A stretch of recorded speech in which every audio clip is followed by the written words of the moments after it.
Greetings, everybody. Welcome to another episode of Crown Jewels. I am your host, PLD, on the PLD Projects Network. Today is going to be a fun episode. Queen, known for their musicality, their thoughts, their complex lyrics, their complex musicianship, but sometimes it's just nice to have a good old-fashioned youthful rebellion rock and roll rock song.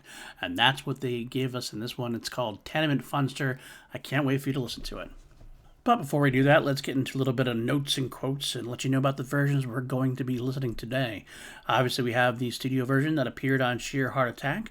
We have the UK CD single version and Japanese single version. I'll tell you about those in a bit. We have a BBC session version that they did. We also have an unreleased version, the instrumental demo that was played at a convention. We also do have one officially released live version that's going to be part of the rankings. Roger Taylor did an officially released version from his latest tour, the Outsider Tour. The Outsider Tour live was released in 2022, so it's a really recent version of the track. And finally, there's an alternate live version. It's not going to be ranking, but we will talk about it a little bit briefly as a little special bonus for you. As for our notes, this is written by Roger Taylor. It features Roger Taylor on lead and backing vocals and drums, Freddie Mercury on piano, Brian May on guitars, and John Deacon on bass guitar and acoustic guitar, interestingly enough. Very different set range than they usually perform on. It's very much a youthful rebellion song. They had a lot of early titles, which included things like Teen Dreams. At one point, it was considered You're Young and You're Crazy, which is one of the cool little lyrics that come out later on. It was not a single on its own right, which is why it's kind of weird. I know you heard me mention UK CD single and Japan single, CD single, all because it was a part of Queen's first EP. It took one track from each album, so they considered that a single version. That's what it was, pretty much. And when they re-released the CD singles, or the singles on mini CDs in the UK and in Japan, they also included the first EP in that, which is where those two versions come from. The song does segue right into the next track, Flick of the Wrist, on the Sheer Heart Attack album. Another reason why the single tracks are different. The single versions are different for that very reason, because they have to end it differently without the segue into Flick of the Wrist. Interestingly enough, the band never really did play this live, which is not that much of a surprise. Roger didn't get too many lead vocal opportunities in concert outside of I'm in Love with My Car, but he did play it on his 3 solo tours, both when he toured for Happiness, when he toured for Electric Fire, and again, like when he toured for Outsider. They never, of course, Roger did not have any versions released until Outsider Live, so that's why we have to wait so long to get a version of it to listen to. So now before we get into it and just start listening, what are we listening for? Well, as I mentioned in my description below, this is where we listen to different versions and I get to decide which of these versions is the crown jewel of the track. And I add it to my various playlists, which are also in the description below. And ranking it, I like to give it a ranking number, between 1 and 11, because on PLD projects we always go up to 11. We get to see whether or not this track will slide into my top 10 so far. But without further ado, let's go right into the studio version. Click on that link in the description for the studio or the album version, and then come back and we'll talk about the original OG version of Tenement Funster by Queen, sung by Roger Taylor. Ooh, give me a good guitar. All right, there you have it, Tenement Funster. Right from the beginning, this seems like a more straightforward rock and roll track than we're used to from Queen. It's got John strumming this acoustic riff, this doom, doom, doom, doom, doom, doom. Very simple, but also very effective. Roger's voice fits this track to a T. I kind of would like to hear a Freddie version of it, because I'm always liking to hear more Freddie vocals, but sometimes there's certain tracks that just feel right for Roger and Brian to sing. This is one of those tracks. Brian kind of plays smooth here, especially in the beginning, nothing too flashy, just plays that good, solid support. It's more of a very straightforward, dancey rock and roll bit. But the groove does come in during the moments where we got the ooh, give me a good guitar, and you can say that my hair's a disgrace. Or just find me an open car, make the speed of light out of this place. What a great line. I just love that line so much. One of my favorite lines in Queen's history. I don't know why. It's very simple, but it's very youthful rebellion as it is. But when that groove does come in, Brian plays this crunchy, seedy, dirty guitar. It really kind of gets that movement going. Really want to move your ass to it as it goes. John's bass also comes to life more during that time, starts moving around more. He starts getting into that groove. Roger's playing is a lot more sublime there. He starts adding some great texture over, especially when the guitar solo happens. There's just a couple of riffs in there. Roger starts adding a few little fills that fit the whole quite nicely. Then you go back into the I like the good things in life part. Got some more great crunchy guitar. So Roger having some great backing vocal moments there. The ooh, ooh, ooh. And there's that one little harmony section towards the end, the young and you're crazy, the young and Joe crazy, young and Joe crazy. And then they have that weird young and Joe crazy voice that I think is Roger. I mean, it's got to be Roger's the only one who's credited for vocals. I'm going to assume it's Roger's. But it makes for a good little bit there. I do like that. It does, of course, end back with the chorus again. It goes to the beginning of what Flick of the Wrist would be. But that's the studio version of the track. I do, like I said, I hope you like it like I do. It's a lot of fun. It's a lot of fun, definitely to be had. But let's get into the next version. I do have both the UK CD single version and Japanese single version. I keep saying UK CD single version. Technically speaking, it was released on the first EP, the 7-inch vinyl first. But then when it was re-released, they had the UK CD single version, the Japanese single version. You don't have to listen to the whole song because it's basically the same track. The only thing you really have to listen to is the ending. The UK CD single version and how it was on the first EP plays a lot more of the piano bit of Flick of the Wrist, so it kind of doesn't end quite as early as it should potentially, whilst the Japanese version ends specifically with that fading out guitar note, so it's probably the closest thing you get to a true standalone version. So we can listen to both of those. We'll come back and then have a quick moment about it before we get into the BBC session.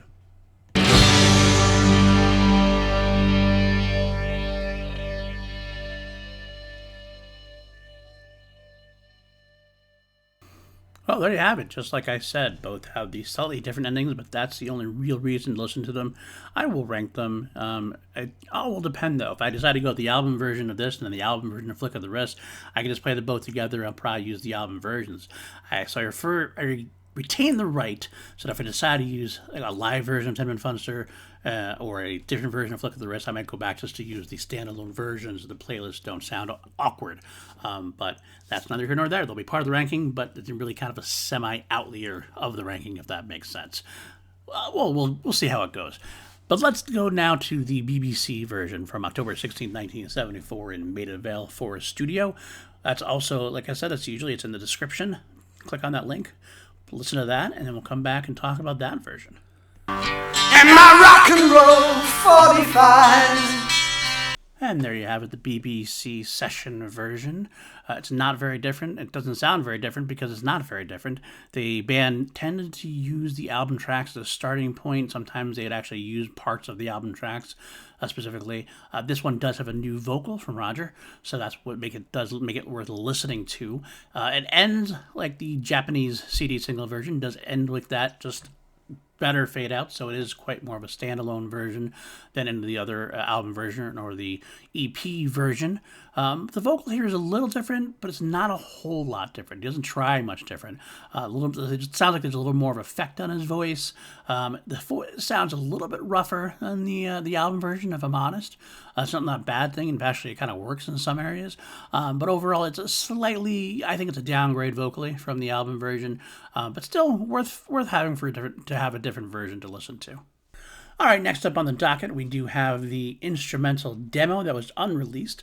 That was also played at a convention, so yep, you guessed it, property of Queen Productions. It was leaked out. It was leaked out by somebody at the convention who taped it. That's why I don't put these versions in my real rankings, because I can't, unless the track is completely different and something that's a truly amazing discovery, I can't rank it because it's going to have, it's a bad audio, usually bad quality audio, and has, again, that voice, the property of Queen Productions. I'm not going to want to listen to that on a playlist. Are you? Probably not.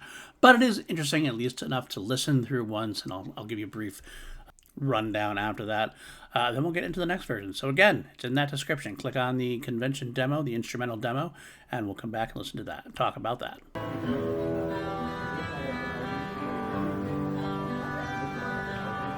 Property of Queen Productions. And there it is, and there you can see why that would not be something I'd want on a playlist. There is not a whole lot of difference in the backing track that I can tell, but the quality is so rough it's hard to tell sometimes. Obviously, there's no vocal on it.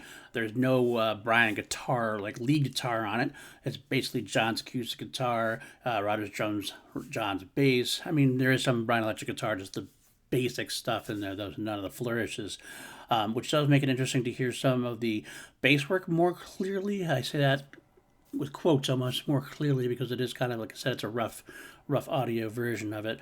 Some extra drum fills here and there. It seems like they jumped the gun a little earlier into the next section during the chorus in the middle there. All in all, it's nothing terribly exciting. If we had a clear, crisp copy, it would definitely be interesting to see. It's a slightly earlier version and how it would work. But again, not going to rank it, but not at least worth listening to once.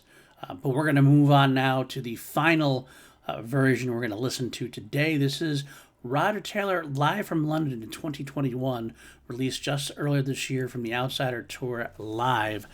This is Roger with basically the Queen and Adam Lambert band minus Adam Lambert and Brian May.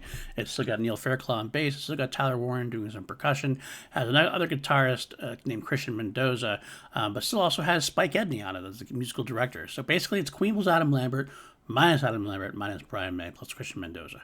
Sounds a lot more complicated than it is. But basically, it's Roger with a band he's been touring with for a while anyways. That's why they do sound very tight. So let's listen to it. Yes, that was an old one from the 80s. This is an even older one.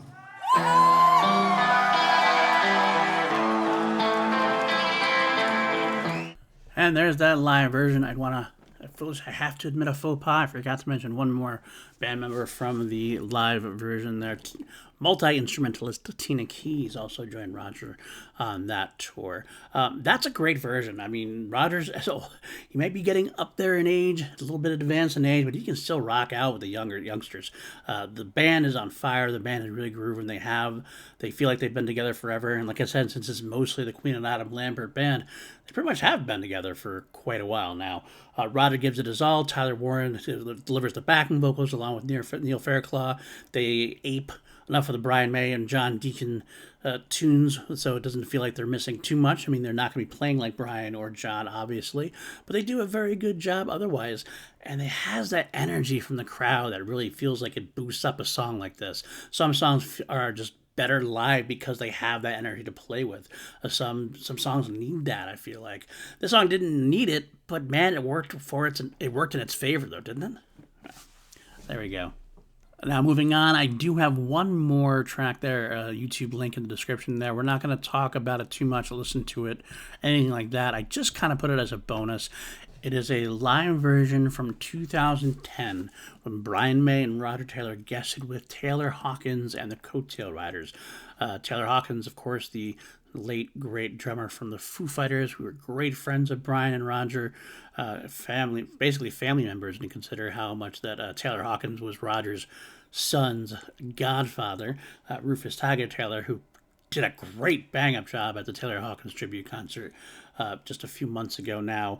This is the performance they did in the Scala, and because Taylor is such a huge Queen fan, and like he is one of the biggest Queen fans ever, and anyone you ever talk to, he would tell you that he was a huge Queen fan. Loved working with Brian and Roger, who guest with Foo Fighters all the time. Taylor was the kind of guy that can get Brian and Roger to do more of the deep cuts than they usually would do. Brian and Roger always seem like they want to play the hits for the fans, especially in the Queen and Adam Lambert days, because, there's some more modern fans that only know the hits, things like that. But when he goes to this small, sweaty club, the Scala in London, Taylor convinced them to do quite a few random tracks. So we have actually Brian playing live with Taylor and the Coattail Riders and Roger on drums as well as vocals to do Tenement Funster. I wish we had better footage, better quality audio. This version I found has some little backstage stuff as well. See, it's an interesting viewing. It's not the greatest audio. That's why I would never consider it to be on a playlist or anything like that. But it is a curio that I thought that you might like to see, especially given how much Taylor Hawkins has been relevant in the news lately, given his untimely passing. So when you're ready, that link is in the description below. Okay? All right, let's get on to the final part of this show. Well, the final act, so to speak. A couple different things we do here. First, we're going to rank the different versions and find out which is the crown jewel. Then we'll get into a number ranking, and then we'll go on from there to close out the show. Let's start ranking the different versions of Tenement Funster from least to crown jewel. And if you remember what I said, what I'm ranking, what I'm not ranking, the versions I'm going to rank are the album version, the UK CD single / vinyl version, the Japanese CD single version, the BBC session, and the Outsider live version. So the least of the tracks there, the BBC session. It's not a bad version. I don't like Roger's vocal as much as I like his other vocals, which are basically the album version, and of course the CD single versions are the same vocal tracks. So that's what gives that its edge to me. So BBC session is definitely last. Next up from that is the UK CD single / the first EP vinyl, because it's not a great standalone version. It has that segue out into Flick of the Wrist, and if I'm going to have a version that's different from the album version, I want a standalone version, which is why the Japan CD single is next from there. Above that, I do have, well, it's the last one. It's the album version, the Outsider Tour Live. I feel like this is a little bit of an upset, and I feel a little bit guilty even saying this, but I think I got to give the win to the Outsider Tour Live version. I mean, the album version is great. It's definitely above the CD single versions. It is the original OG. And like I said, if I had picked that, it would have been an idea of whether I picked Flick of the Wrist album version or not, whether it would flow together or not. But now I'm going to have to worry about what I'm picking for Flick of the Wrist because I'm not choosing the album version. I'm not choosing Brian May and John Deacon's version or Freddie on piano. I'm choosing the live version. And part of it is because of the crowd. The energy that Roger gives, the energy the crowd gives back, they're loving it. These are Queen fans who are dying to see some of the deeper tracks. They've gone to the Queen and Adam Lambert gigs. They get a lot of greatest hit sets. Some are deeper tracks. I'm not going to decry them completely. But you're not going to hear Tenement Funster at the Queen and Adam Lambert gig. And those deep loving Queen fans, the ones that are really obsessed like I am, the ones who would go see a Roger Taylor solo concert, they get rewarded with this and they love hearing it. You can hear that in the crowd itself. So that's what I'm going to have to say does it for me. My crown jewel for Tenement Funster is the Outsider Tour Live version. There you have it. Okay, now it's time to rank Tenement Funster on a scale of 1 to 11. Because we always go 1 to 11 here on PLD Projects, and see if it slides into that top 10 ranking. Well, I gotta say, I almost feel guilty because it is such a simple song. I mean, again, like I said before, I'm used to Queen being this big, bombastic, musically skilled, complex Bohemian Rhapsody, Liar, prophet song kind of music, and that should be in my top rankings, in my top 10, right? That's the one you should give the most credit to. But I can't help it. I love the energy here. I'm giving this one a 10, a solid 10 out of 11 that pushes the Freddie Feller's Masterstroke out of the top 10, and it slides Father to Son, Ogre Battle, Liar, which is hard for me to believe, and Great King Rat down to the 7 through 10 slot. Tenement Funster slides in at 10, still underneath the other 10s, the My Fairy King, the Seven Seas of Rye, and Brighton Rock. And of course, number 2 and 1, the only 11s we've had so far, the March of the Black Queen and White Queen as it began. So there you have it. Tenement Funster is at 10. And also at number 6 in the top 10. Ooh, give me a good guitar. Well, there you have it, folks. If you've made it this far, I thank you for sticking it with me. I'm very bad at my job. I should have said this at the beginning. If you are new to the channel, you've made it this far, please hit that subscribe button. Please hit that like button. Please leave some comments on the YouTube channel, or if you're listening on Spotify or Apple Podcasts, please leave a review and subscribe there as well. It means a world to me. I hope you like the content enough to subscribe. If you want to further support the channel, patreon.com/PLD Projects. We have a great crew of people there. We got Danielle Ramirez, Brandon Buckingham, Brandy Parker, Jeff Alterman, John Lustrina, Kelly W., Pardish Dason. I really appreciate you guys. You help keep the lights on. I couldn't do it without you guys. So please join us there. We have some extra content there, some group hangouts, Facebook chat. We always have a good time, and it's a great time overall. And please come back for more Queen Crown Jewels. Next week we're going to be going into Flick of the Wrist, the other double A side from Killer Queen. And of course we are having other shows as well, Class Action. We put up 2 movies or actors or franchises against each other and have them battle it out. We do 2 mediocre white dudes on film, myself and PJ Campbell. We go through some franchise films and go through some deep dives on them, a lot of fun. And coming soon in January, Maddie Gunner and I are going to be starting a Star Wars podcast because I'm tired of not being able to talk about Star Wars. I love my Star Wars. So we got a lot of cool stuff coming up. But, until then, God save the Queen, everybody. Keep on rocking. We will see you next time. Bye now.